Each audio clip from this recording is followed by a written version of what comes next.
Les implantations illégales des grandes surfaces, cela fait 12 ans que l'association En Toute Franchise lutte contre. Surfaces illégales, extension non réglementaire, en 2004, selon les chiffres même du ministère du Commerce, près d'une grande surface sur 10 était en situation irrégulière. Ainsi, dans les Bouches-du-Rhône, selon l'association, près de 150 000 mètres carrés sont illégaux.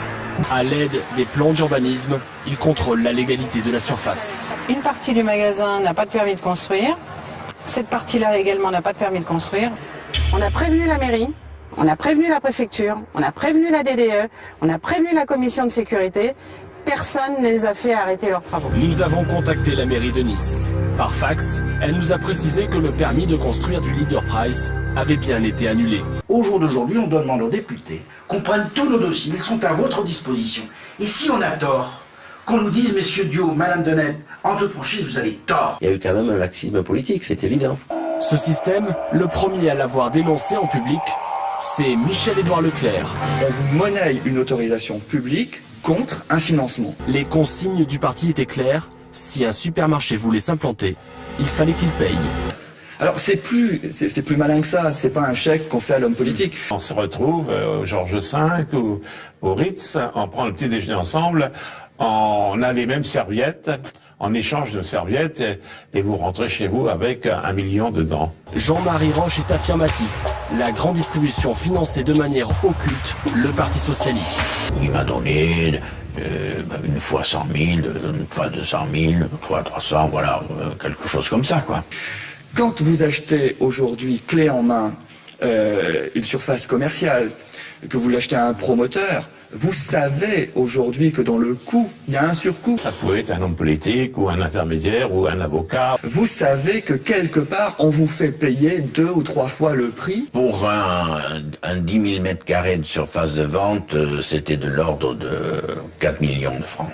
Alors c'est plus malin que ça, c'est pas un chèque qu'on fait à l'homme politique. Après avoir brisé la loi du silence il y a un peu plus de 14 ans, nous avons souhaité faire réagir à nouveau Michel-Édouard Leclerc sur le sujet. Mais visiblement, le patron le plus médiatique de la grande distribution ne souhaite plus reparler de tout ça. Donc, vous parlez de valise, c'était réellement, c'était une réalité? Non, je ne veux pas jouer ce rôle-là. Pourquoi vous ne voulez pas jouer ce rôle-là? Parce que je l'ai assez fait. C'est-à-dire qu'après l'émission, vous avez eu des soucis? Avant aussi. Avant aussi. Des pressions? Oui, bien sûr. Et là, on était dans le cœur du sujet. Avant 87, objectivement, nous avons été un certain nombre à dénoncer ces pratiques qui ont arrosé l'ensemble des partis politiques et l'ensemble des maires. Je pense que le système arrosé tout le monde. En revanche, il y a des pressions à l'emploi. C'est-à-dire, vous avez un projet, monsieur le maire, vous savez que ce projet, c'est 60 emplois dans votre commune. Il y a les pressions sur les aménagements urbains, et ça a été évoqué dans le reportage. Monsieur le maire, je vais vous payer le rond-point et ça vous coûtera rien.